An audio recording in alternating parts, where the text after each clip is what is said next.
And so this year, I'm taking a lot more pauses. And one of those pauses is taking a break from Inspired Living TV.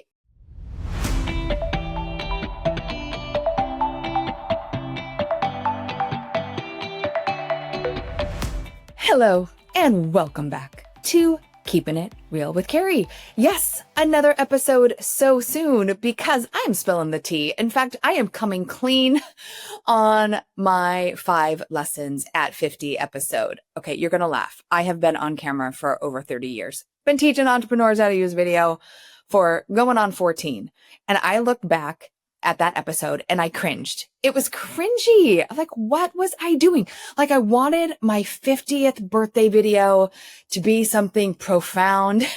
And it ended up being wah, wah, wah. You know why? Because I went into my good friend Betty, ChatGPT, and I came up with these 5 lessons that sounded so good, but they weren't mine.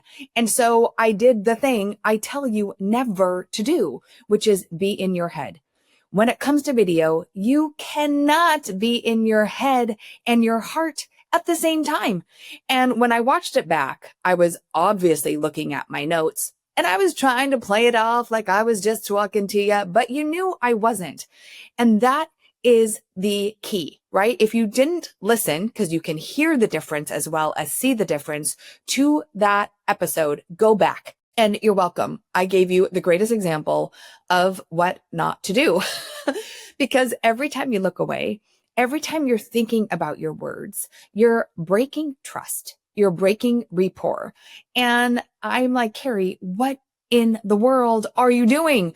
So I want to redo. Is that okay? Can I redo it? Listen, I am turning 50. I can do whatever the frick I want. And in fact, I took up cussing at Brilliant last month or this month.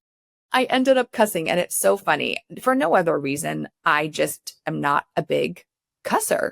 But on stage, I started throwing down F-bombs and I felt so liberated. So I just may today. I may go a little rogue on you. Watch out. I mean, I am spilling the tea. Hold on to your seat. And even though the points that I shared with you in my last Keeping It Real with Carrie are valid and true, they were coming from my heart. So we're going to scratch. We're going to redo. Let's go. All right. So 5 more lessons, 5 more lessons, 5 more ahas. And I will tell you again, I cannot believe that I am turning 50. I think part of it is that I really thought maybe I would be somewhere else. I thought I would be singing and dancing with J-Lo or spilling the tea with Oprah by now. But what I have learned, and I'm just going to say it again, is I do know that what is meant for you will come for you. Like where you're at right now is where you're meant to be, or you wouldn't be there. And yet when you're a visionary, when you're driven, it's so hard to sit in the middle. But the thing is, the middle might be the top. It might be the bottom. It might be the perfect place that you're supposed to be right now. And so right now, I am sitting with you, just being present and letting life unravel in its most beautiful, messy, chaotic way. So yes, this is 50. I know you're so excited. Okay. So let me go back. All right. Like I said, the lessons in the last Keeping It Real with Carrie are certainly valid. But I wanted to share with you a few more that have really been the ahas for me, especially in the last few years. But I would say looking back, love me that Steve Jobs quote, you cannot connect the dots in front of you. You can only connect them behind you. And holy schmoly, the dots. There are so many profound moments, lessons, stories, traumas, tragedies that have brought me to the sweet place that I am today. So let's go back to some of those. Number 1, across the board is, look, your vision, that bright, sparkly thing that you hold in your heart and in your mind, it's meant for you. It is your North Star. And so lesson numero uno is trust yourself. You have to trust yourself. Look, when it comes to video, when it comes to showing up, when it comes to growing a business, when it comes to choosing a partner, you know what you know.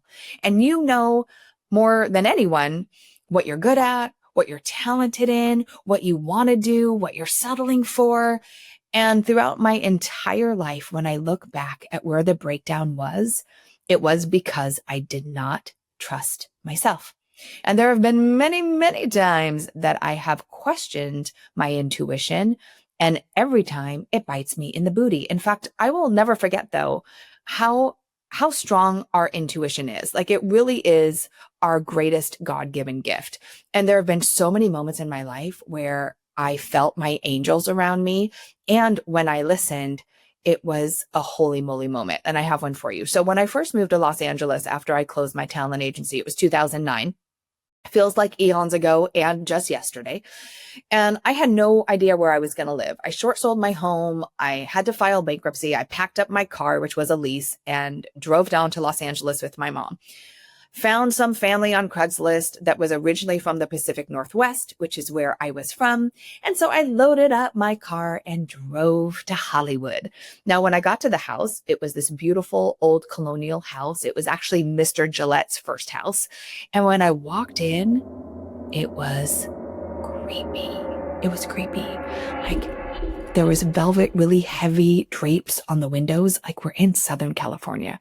It's dark. The apartment downstairs that I was supposed to rent was occupied by someone that wasn't willing to leave. And so this family, there were 3 decades. There was the mom, the daughter, and the granddaughter. We're all living in this home. And they put me in a room upstairs. And I was with my mom and we walk upstairs and it's just like dun, dun, dun. It's very eerie. And then I see like there's some demonic symbols and some Wiccan books. And I'm like, I grew up Christian. I'm a faith-based girl. I'm like, this place is not for me. So fast forward a few days in, I'm looking at apartments with my mom. I can't afford anything. And so my mom goes home and it's a Thursday night. And I remember this so well because it was Grey's Anatomy night and I was in my room. I didn't want to go outside the house. And I'm looking on Craigslist for a place to live. And I see this post for a room for rent and the house looked amazing. Everything looked incredible, but it was like 9:00 at night. So I happened to call the number in the post and this lovely lady from the UK, Melissa, picked up the phone and we start chit chatting and she's like, why don't you come over? I'm like, but I'm watching Grey's Anatomy. So I decide, what the heck? What do I have to lose? So I put on my Juicy Couture sweats and I go visit with Melissa and the house was great. Now, granted, I'd have to sleep on a futon and I'm used to owning homes, not renting rooms, but hey, humble pie is tasty. So I say, okay, great. Thanks, Melissa. I'll let you know. Can I let you know by Monday, if I want to move in? She said, sure, let me know. This was Thursday night. Friday morning, as per usual, I get up and I go to the little coffee shop down the street. Again, I could not stay in this house. It was so weird and eerie in the house. And I'm on the phone with my friend Elliot talking about some business venture. And all of a sudden, I'm like, Elliot, I have to go. He's like, what's wrong? I'm like, I don't know. I have to leave right now. So I pack up all my stuff in the coffee shop and I run back up to the house. And at that exact moment, police officers were there evacuating the family from the home. Now, I had just moved into the house on Monday. Okay. And I'm like, you've got to be kidding me. I am crying with the police officers and they're like, it's okay. We know, I can give you 10 minutes to go grab as much stuff as you can. And then we have to lock up the house. Now, again, trust yourself. Angels, right? So what do? Now, they did let me back in the house later to grab all my stuff, but I called Melissa, who I went to visit the night before. And I said, it looks like you have a new roommate. Can I move in? And I was there for a year or two. I moved 7 times in 3 years, but that's another story. The whole point of the story is, look, like the God winks, the taps, that intuition, the inner knowing. You know if you're in a relationship you shouldn't be in. You know if you're in a job that sucks your soul. You know if you're not doing the thing that you're meant to do on the planet. And the only person that can take action and making the change is you, right? You got to listen to the call. You got to listen to the tap. So that was one of many, many times in my life where I have felt seriously protected. And I'm so grateful that I trusted myself. So number one lesson in my 50 years now is to trust yourself. You know what's best for you. You know what you're meant to do. It does take courage to take action, but it is the best thing that you can do. And maybe that is the one thing you needed to hear today. All right. Number 2 is mistakes make room for magic. Oh my goodness. You know the saying, fail forward? I have failed so many times. I'm surprised I do not have a broken nose and 2 black eyes. Like the failing forward is true. Like we can sit in failure, we can sit in regret, or we can understand this one simple principle. And that is this: when you stop learning, you stop earning. It's true. And every mistake is a lesson, should you choose to learn from it, that can open up the next magical chapter for your life. And yes, it is painful and it sucks and it's not fun. But this fear of, being ready, this fear of what if someone doesn't like me when I post my video? What if someone says something nasty? What if I can't make the money? Like all these things like that keep you stuck in something you hate and something you don't like. What if I can't find love again? What if? And we sit in this complacency and this mediocrity. And I just think life is too short. In fact, I know life is too short and you're going to make mistakes. You're going to hire the wrong person. You're going to invest in the wrong thing. You're going to be with the wrong partner at some point. And, hopefully you make a better decision next time. And if I look back at those dots again, every quote unquote mistake, see the air quotes here, have allowed the magic to happen in my life. Inspired living would not be where it is today. I would not be where I am today if I did not allow myself to make a mess. And I do. And I still do. But I really, truly believe that, the more mistakes you make, the more the opportunities for magical experiences, magical learnings are there for you. So embrace them. Don't be so scared of failing. Who cares if someone doesn't like you? Who cares if you mess up? Who cares if you, make a buying decision that wasn't the right thing? And I'm not saying not to be cautious and not to make good decisions, but this sense of ready, I think it's going to be my new t-shirt, right? Ready is a decision, not a destination. Like at any moment, you could just choose to be ready. You don't have to wait for someone to crown you ready or to validate your gifts or, to say that, what you did was a mistake. Again, every mistake is a learning experience. And the one thing I keep telling my daughter every day and my son is like, just keep making mistakes because it's through the mistakes that the magic happens. So that was lesson number 2. Okay, let's keep going. Are you having fun yet? Okay, lesson number 3 is, it's a big one. Comparing yourself is business suicide. It's true. And, I think, again, what I said earlier, that at 50, maybe my ego thought I would be somewhere more majestic. I don't know. Like, I think there's that little girl in me that sees myself singing with J-Lo or sitting with Oprah. And you know what? Those things can absolutely still happen. Mark my words. Like they can still happen. But what I have found is, truly what is meant for you will come for you when you're ready to receive it. Ooh, right? You could want all the things, but you're not ready to receive it. And so you are being prepared. Growing up in entertainment, I would hear over and over again, preparation meets opportunity. And maybe you're in a place right now where you are being prepared for that opportunity, the thing that you've wanted, you've coveted, you've looked around and be like, I want that. But stop doing that. Because every time you look at someone else with envy or jealousy, you're taking away the real gift of what you have right now in front of you. And I am not immune to this. Let me tell you, I will get on social and I'll start trolling and scrolling and feeling like, oh my gosh, why aren't I in that room? Why aren't I on that stage? And it's just part of our human experience. But it does keep me connected to my bigger why. When I see something that I'm envious of, I kind of go in and be like, Carrie, what is that really telling you? And then I get to go back and go, okay, Carrie, if you really want that, then why are you spending time doing dumb shit you shouldn't be doing? Look at me. I'm cussing already. Like, why are you spending your time like running your business in a way that isn't aligned with your best and highest? Hire someone, get a who, right? Why are you answering emails? Why are you stuck in minutia and chaos? When you want to be on stages, when you want to be writing books, when you want to be inspiring lives around the world, right? So it's a reflection. That's all. It's just a mirror that gets to show you how you're showing up versus what it is that you really want. But when you keep comparing yourself and then you try to copy that is truly suicide for your business. We are in such a rinse and repeat society. Everyone's stealing everyone's stuff. Like, it just is sickening. And like, the only way you're going to grow your business is by sharing who you are in a way that is authentic and transparent and connects with the person who you want to reach on the other side. So I will say, whether you are 20 or 80, that the only thing you bring to the world is your unique story, your unique way of being, your quirks, your really fun characteristics, and all the things that make you you. And we all need to stop comparing. Ladies, stop comparing. Stop comparing your body. Stop comparing, all the things, the judgment, and realize that there's room for everyone.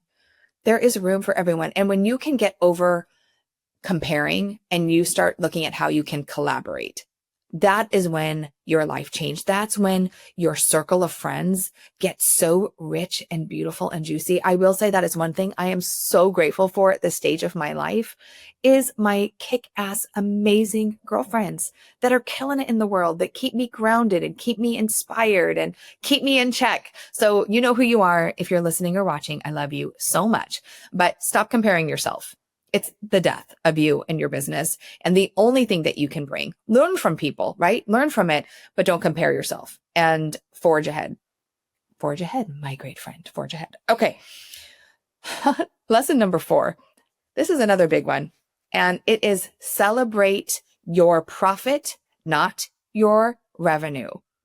We are in a place right now where everyone's talking about building a 7 and 8 and 10 figure business. And according to my research, less than 2% of female entrepreneurs break 7 figures. And what really gets me hot and bothered is that only 12% break 6 figures. So first of all, do your research.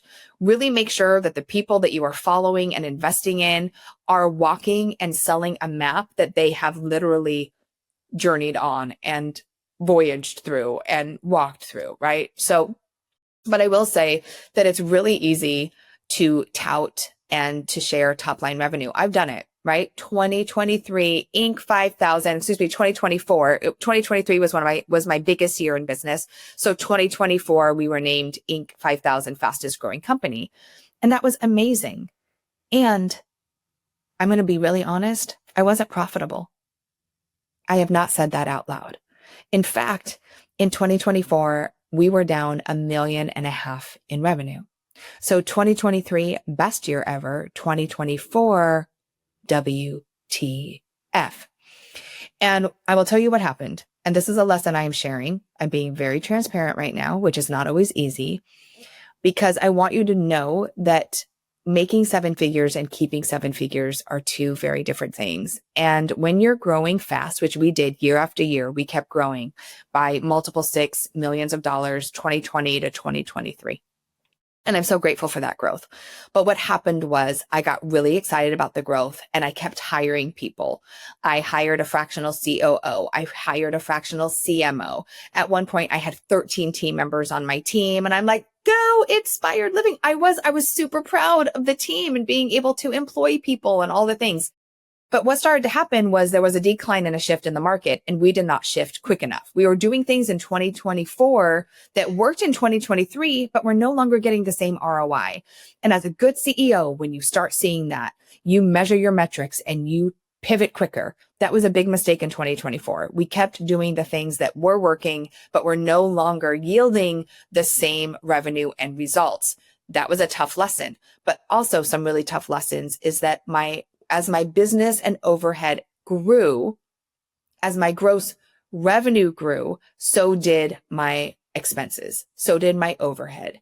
So instead of growing and keeping some of that money, I grew and reinvested the money. But the problem is I invested it in team. Some of the team members were great. Some of them were not a fit. But I will say that it's really easy to get caught up in the momentum of growth. And what I want you to recognize is your profitability. The minute you have a quarter that you are not profitable, you need to go in and start cutting and make changes. And I know it is hard because I am loyal as frick. I am so loyal. My hair and makeup team has been with me for 13 years. Isaiah Mays, my photographer, 14 years. Team members have been with me for 10 years. Like when I find good people, I keep good people, but not at the expense of my well-being and my family. So in 2024, right, all the stress compounded. I got Bell's palsy. I still can't hear out of my right ear. Whatever virus is in my body has affected the nerves between my brain and my eardrum. So I've lost my hearing in my right ear. Like really, we have to get to this place of stress before we course correct. And even with Bell's palsy, I got that last August, September. I still have been carrying this incredible amount of stress.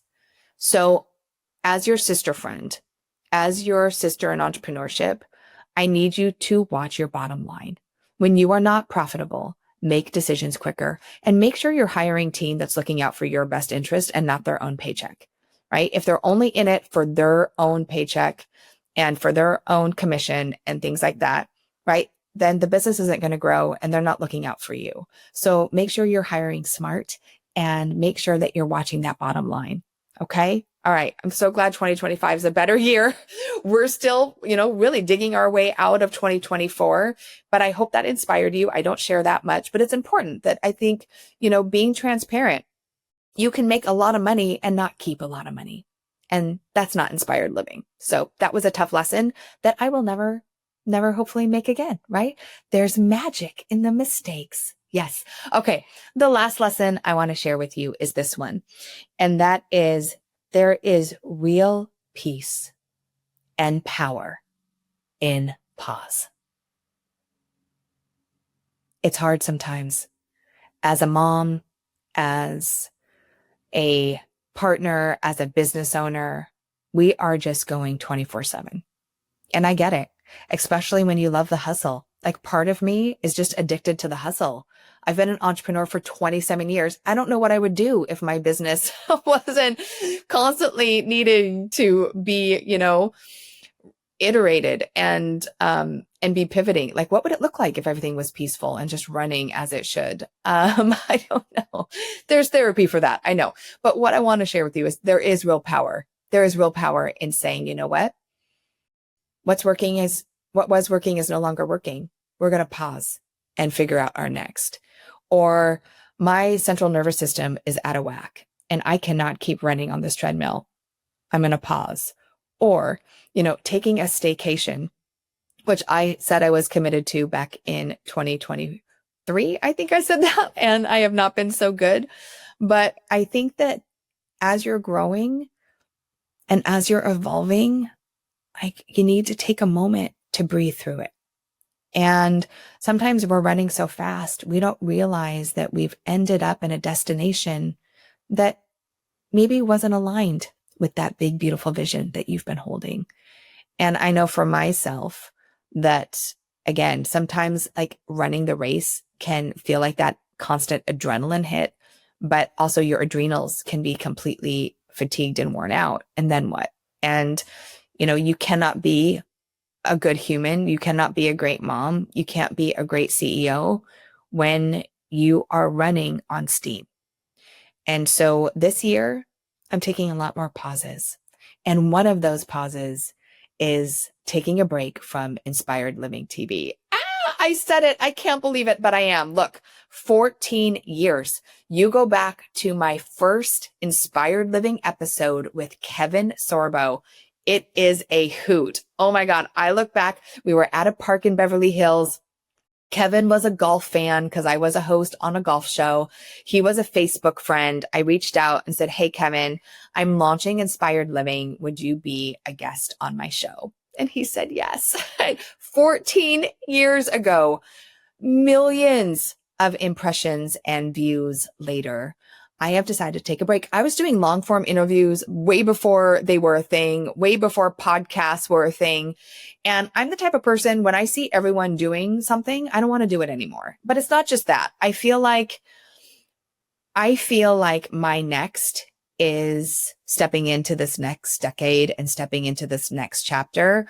And that means I get to reimagine what Inspired Living TV looks like. So don't you worry. We're going to have all the YouTube stuff up. You can go back and binge watch. There's I don't know, hundreds and hundreds of videos that I've put out over the last 14 years. The one thing that I have done is consistent content over time. And I always chuckle if you go back even 10 years, my message hasn't changed that much, but man, have I. Have I. So I want to say thank you so much. If you have followed me, if you've watched Inspired Living TV, I love you and I'm so grateful for you. And I cannot wait for you to see what I am cooking up next. In fact, if you want to be the first to know what I am up to and what I am launching next, it's the thing. It's the thing you're going to want to be a part of. It's the thing that I think I've been sitting on for years. But again, preparation meets opportunity, right? What is meant for you will come for you. So I'm going to take a couple months and just pause. I'm going to pause ILTV. I am going to really reimagine what the next chapter is going to look like. And I want you to be a part of it. So if you want to be the first to know what I'm cooking up and launching next, you could click the link in the show notes and just join our priority mailing list. And when I unveil what it is that I will be announcing, you'll be the first to know. And I'm so excited. And I will say that's really a barometer. Like when I'm not excited about what I'm doing anymore, I need to pause. And even though I love ILTV, I wasn't loving it. I wasn't juiced up the way that I used to be about it. So there is power in the pause. I promise I'll be back. And I would love to know, what is your favorite ILTV episode? Is there a favorite person I interviewed? I've interviewed Quentin Aaron, Danielle Laporte, Dean Graziosi, Allie Brown. I mean, I interviewed Paige Adams Geller, Kim Coles. I remember my whole crew and I would go to people's homes and interview them. I never made money off of it, is what I love to do. And again, like it all brought me here. And I'm so grateful to be here. I'm so grateful for you. Thank you for being with me. Whether you've watched all my videos or you're just meeting me for the first time and you're like, who is this crazy lady? I want to say thank you. I want to say thank you to my team. I want to say thank you to my clients. Thank you to my family. I feel like I'm doing an Oscar speech, but I'm so full of gratitude because there really is magic in all of it, And so again, if you want to be the first to know, just click the link and I can't wait to share with you what I am putting together for you. I really feel like it is going to be my long play. It's going to be the legacy build. It's going to be the thing that hopefully grows beyond while I'm here on earth. So super excited. I'm getting emotional. I'm super excited. So again, if you have a favorite episode, please share it with me. Know that I will be coming back soon. We're taking a break from ILTV. I have spilled some serious tea in this episode, so I would love to know if any of it resonated with you. And again, look at the difference. Me just talking from my heart versus me following notes. Hello, Carrie, you went against everything that you teach. I am a great example of what not to do. And that's why I'm giving you version 1 and version 2. So thank you so much for being with me. I am sending you so much love. Have a beautiful and blessed rest of your day. And as always, remember to keep dreaming it, living it, and being it. Until next time.